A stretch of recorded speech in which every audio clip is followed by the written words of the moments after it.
সারা বিশ্ব জুড়ে বাড়ছে তৃতীয় বিশ্বযুদ্ধের সম্ভাবনা। নতুন সূচনা হয়েছে যুদ্ধের সিরিয়া এবং ইসরায়েল। আর এরই মধ্যে আমাদের হাতে এসে পৌঁছেছে কিছু গুরুত্বপূর্ণ আলোচিত সংবাদ। শুরুতে জানিয়ে দিচ্ছি এই সংবাদগুলোর শিরোনাম। প্রথমেই থাকছে ইসরায়েলের কেন্দ্রে হামলা চালানোর দাবি হুতি গোষ্ঠীর। অন্যদিকে বাশার আল আসাদ যেন হাসিনার প্রতিচ্ছবি। একই সঙ্গে জানিয়ে দেব বাংলাদেশ ভারত উত্তেজনার আগুনে পুড়ছে, ফের ঘি ঢাললেন মমতা। আরো জানিয়ে দিব হাইতিতে গ্যাং হামলায় 184 জন নিহত হয়েছে। এবং সর্বশেষ জানিয়ে দেব বাংলাদেশকে কটাক্ষ করেছেন শুভেন্দ্র, বলছেন ঢাকা থেকে কলকাতা দখলের জন্য আসছে 3 লক্ষ রিকশা চালক। এতক্ষণ শুনছিলেন সংবাদ শিরোনাম, এবার বিস্তারিত। তবে তার আগে কে কোথা থেকে আমাদের ভিডিওটি দেখছেন ও শুনছেন জানিয়ে দিন কমেন্ট সেকশনে। একই সঙ্গে কমেন্ট করে জানিয়ে দিন আপনার প্রিয় মূল্যবান মতামত। ভিডিওটি যদি ভালো লেগে থাকে অবশ্যই আপনি ভিডিওটিতে একটি লাইক করবেন এবং পরবর্তী ভিডিও আপডেট পেতে চ্যানেলটি সাবস্ক্রাইব করবেন। ইসরায়েলের কেন্দ্রে হামলা চালিয়েছে হুতি গোষ্ঠী। ইয়েমেনের বিদ্রোহী গোষ্ঠী হুতি ইসরায়েলকে কেন্দ্র করে তেল আবিবে ড্রোন হামলা চালানোর দাবি করেছে। গাজায় ফিলিস্তিনিদের প্রতি সমর্থন তারা এই হামলা চালায়। কাতার ভিত্তিক সংবাদ মাধ্যম আল জাজিরার অনলাইন প্রতিবেদনে এমন তথ্য জানিয়েছে তারা। সোমবার এক বিবৃতিতে হুতি বলছে, আমাদের বাহিনী শত্রুপক্ষ ইসরায়েলের একটি স্পর্শকাতর লক্ষ্যবস্তুতে আঘাত করেছে। এদিকে ইসরায়েলি বাহিনী এক বিবৃতিতে বলছে একটি ড্রোন ইয়াভনের শহর এর একটি ভবনে আঘাত হেনেছে। বিমান প্রতিরক্ষা ব্যবস্থা ড্রোনটিকে শনাক্ত করতে কেন ব্যর্থ হলো তা নিয়ে তদন্ত চলছে। হুতি গোষ্ঠী জানিয়েছে এই অভিযানে তাদের উদ্দেশ্য হাসিলও হয়েছে, তবে এর বেশি কিছু বলেনি গোষ্ঠীটি। ইসরায়েলি মিডিয়ার খবরে বলা হয়েছে হামলায় কোনো হতাহতের ঘটনা ঘটেনি, তবে হামলার কারণে ভবন ক্ষতিগ্রস্ত হয়েছে। হুতির পক্ষ থেকে বলা হয়েছে গাজায় ফিলিস্তিনিদের বিরুদ্ধে ইসরায়েলি বাহিনীর গণহত্যার জবাবে এই হামলা। 7 অক্টোবর থেকে গাজা ইসরায়েল ও হামাসের মধ্যে চলমান যুদ্ধ, এতে এখন পর্যন্ত নিহতের সংখ্যা বেড়ে দাঁড়িয়েছে 45,000। আহত হয়েছে লক্ষাধিক মানুষ, সেই সঙ্গে বাস্তুচ্যুত হয়েছে আরো লাখ লাখ মানুষ। আল জাজিরার এক প্রতিবেদনে বলছে ইয়েমেনের বেশিরভাগ এলাকা নিয়ন্ত্রণ করে নিয়েছে হুতি গোষ্ঠী। দেশটির রাজধানী সানাও তাদের দখলে। ইয়েমেনের এই সশস্ত্র গোষ্ঠী অঙ্গীকার করেছে যে গাজায় ইসরায়েল যুদ্ধ বন্ধ না করলে তারা হামলা চালিয়ে যাবে। হিজবুল্লাহ গোষ্ঠীর মতো হুতি গোষ্ঠীও ইরান সমর্থিত। বাশার আল আসাদ যেন বাংলাদেশ প্রধানমন্ত্রী শেখ হাসিনারই প্রতিচ্ছবি। একনায়ক স্বৈরশাসক স্বৈরাচার শব্দগুলো প্রায় কাছাকাছি। কোন রাষ্ট্রে একজন নায়ক বা প্রধান অর্থ একজনই সর্বশেষ হলে তাকে বলা হয় একনায়কতন্ত্র রাষ্ট্র।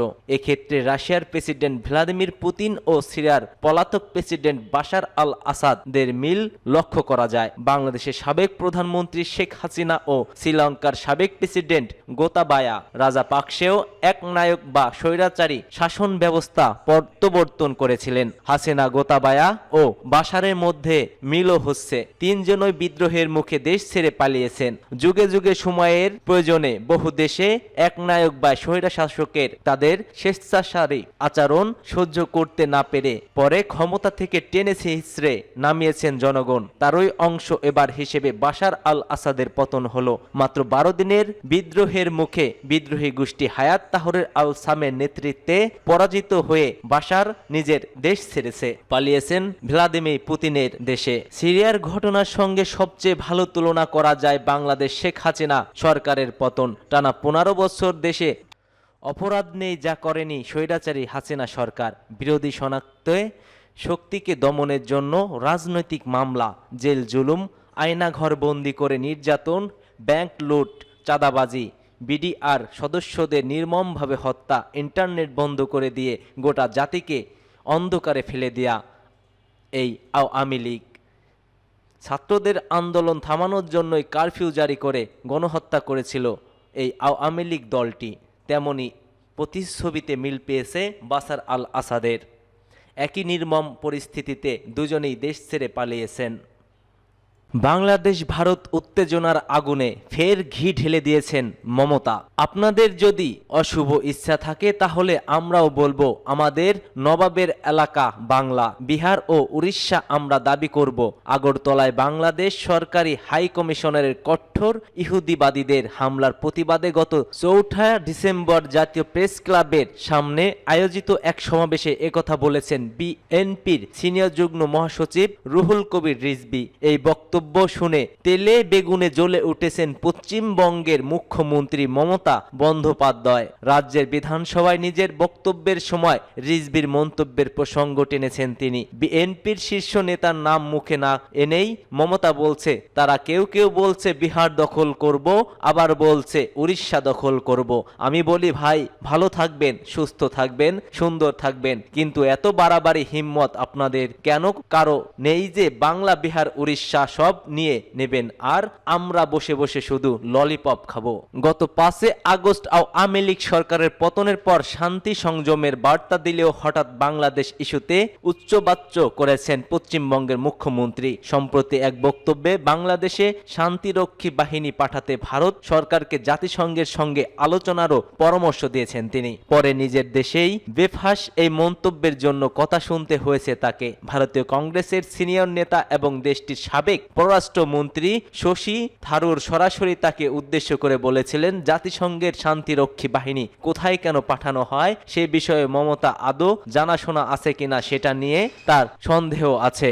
এদিকে বাংলাদেশ ভারত উত্তেজনার মধ্যে এখন ঢাকায় অবস্থান করেছে ভারতের পররাষ্ট্র সচিব বিক্রম মিশ্রি। দুই দেশের পররাষ্ট্র সচিব পর্যায়ের বৈঠকের পর বিক্রি সংবাদ মাধ্যমকে বলছে, আমাদের মধ্যে অন্তত খোলামেলা গঠনমূলক আলোচনা করছে।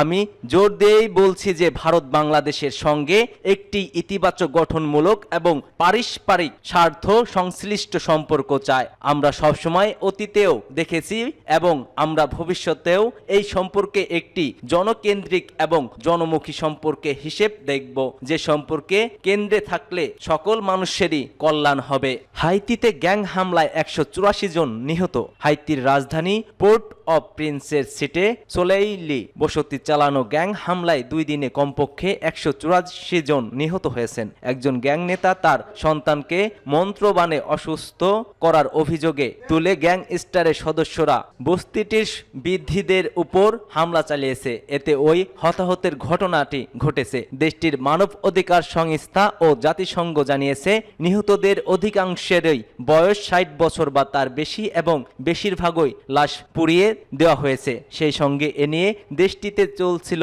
বছরের পর বছর মানুষ হত্যা করার পরিকল্পনা।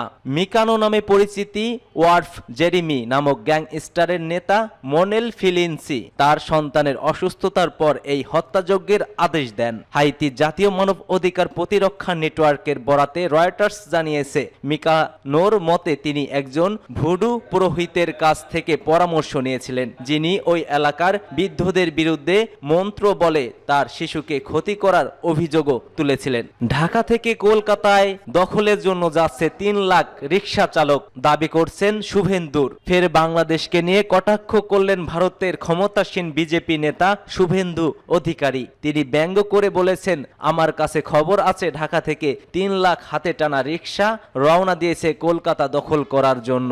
খবর হিন্দুস্তান টাইমসের। পশ্চিমবঙ্গ বিধানসভার বিরোধী দল নেতা শুভেন্দু বাংলাদেশকে উদ্দেশ্য করে বলেছেন, আরে ওদের আছেটা কি, আমাদের রাফাল রাখা আছে হাসি মারায়। এছাড়া গতকাল পশ্চিমবঙ্গের মুখ্যমন্ত্রী মমতা ব্যানার্জিও কড়া ভাষায় মন্তব্য করেছেন। তিনিও বলেছেন, আপনারা বলছেন যে আপনারা বাংলা, বিহার, উড়িষ্যা দখল করবেন, সেই ক্ষমতা নেই আপনাদের, আর আমরা বসে বসে কি ললিপপ খাবো নাকি, সেটা মোটেও ভাববেন না। ভারতবর্ষ অখণ্ড, সকলের সঙ্গে অখণ্ড আমরা। বাংলাদেশের রাজধানীর সঙ্গে আমাদের কোনো যোগাযোগ নেই। এর আগে গত রোববার বিজেপি নেতা শুভেন্দু বলেছেন, ভারত একটি রাফাল যুদ্ধ বিমান পাঠালেই বাংলাদেশ কেঁপে উঠবে। বাংলাদেশের মানুষদের ভারতের সামরিক সক্ষমতা সম্পর্কে কোনো জ্ঞান নেই, কোনো ধারণাও নেই। এ সময় শুভেন্দু যুক্তরাষ্ট্র, রাশিয়া ও চীনের কাছ থেকে ভারতের সামরিক সক্ষমতা সম্পর্কে জেনে নিতে পরামর্শ দেন।